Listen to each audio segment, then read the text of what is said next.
नमस्ते friends, welcome to gurus grace. और आज हम अपने साउंड वाइब्रेशंस की श्रृंखला को आगे बढ़ाएंगे और कुछ और लेटर कॉम्बिनेशंस के बारे में बात करेंगे। आज हम दो वर्ड के कॉम्बिनेशंस के बारे में बात करेंगे, formation of 3 letters। One is RAD and the other one is GUN। So RAD जिनके नाम में भी आता है, फॉर एग्जाम्पल राधा, तो ये लोग कैसे होते हैं? तो RAD जिनके भी नाम में आता है, they have a very pleasing personality. Actually, RAD is a wonderful sound vibration. It works very well for people. And RAD जिनके नाम में भी आता है, जैसे मैंने बोला, they have very pleasing personality. ऐसे लोग बहुत अट्रैक्टिव होते हैं। इनकी जो बोलने के स्किल्स होते हैं वो भी बहुत अच्छे होते हैं। तो इन लोगों को किसी को इम्प्रेस करने के लिए ज़्यादा एफर्ट नहीं लगाना पड़ता है, ऐसे लोग इम्प्रेस हो जाते हैं। अगर किसी इंटरव्यू में अगर ये लोग जाते हैं तो 90% चांसेस होता है कि इनकी सिलेक्शन होना ही होना होता है। They carry themselves very nicely.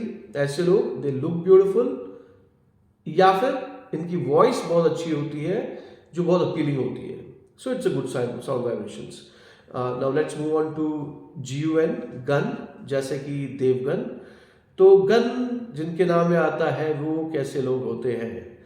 So gun जो साउंड है, it can be negative also, it can be positive also. It all depends आप लाइफ में क्या कर रहे हो, आपका करियर क्या है, आप क्या काम करते हो। अगर हम देवगन जी की बात करें तो गन साउंड उनके लिए बहुत ही अच्छी तरह से काम कर रहा है, क्योंकि उनकी जो इमेज है एक एक्शन हीरो की है, और gun is a power, as I said, it's a powerful sound. It works wonderfully for him. लेकिन अगर कोई अपने इस पावर का इस्तेमाल, इस साउंड वाइब्रेशन का इस्तेमाल नहीं कर रहा है, तो क्या होता है? तो ऐसे लोग के नेचर जो है वो एग्रेसिव होने लग जाता है, लड़ाई झगड़ा करना उनको बड़ा अच्छा लगता है, या फिर उनकी बोली खराब होती है। They are very harsh and very rude, and जो मन में आए बोल देते हैं, जैसे उसको हिंदी में बोलते हैं मुंह फट। बिना सोचे समझे जो मन में आए, ये ना सोचेंगे कि आगे वाले को क्या अच्छा लग रहा है या बुरा लग रहा है। They will give their emotions, what ever thinking that they have, they will say it. So it's very important कि आप अपने नेम वाइब्रेशंस को कैसे यूज कर रहे हैं, अगर आपके नाम में है तो।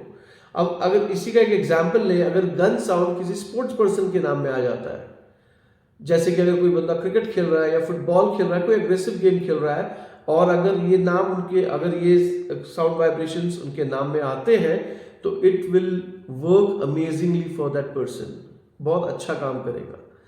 हैविंग सेड दैट, एक और चीज का ध्यान रखना है, चाहे RAD साउंड हो, चाहे GUN साउंड हो, इन साउंड्स के पहले क्या लेटर्स आ रहे हैं, वो क्या साउंड बना रहे हैं, इसके बाद क्या लेटर्स आ रहे हैं, वो क्या साउंड बना रहे हैं, और उनका सरनेम क्या है, वो क्या साउंड बना रहे हैं। ये सारी चीजों का ध्यान भी रखना पड़ता है।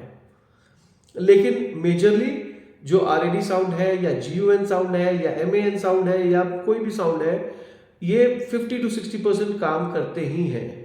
सो you need to be very very alert when you choose a name. और अगर आपके नाम में कोई नेगेटिव साउंड वाइब्रेशंस आ गए हैं तो प्लीज गेट इट करेक्टेड। आज के लिए बस इतना ही। Take care yourself. God bless you.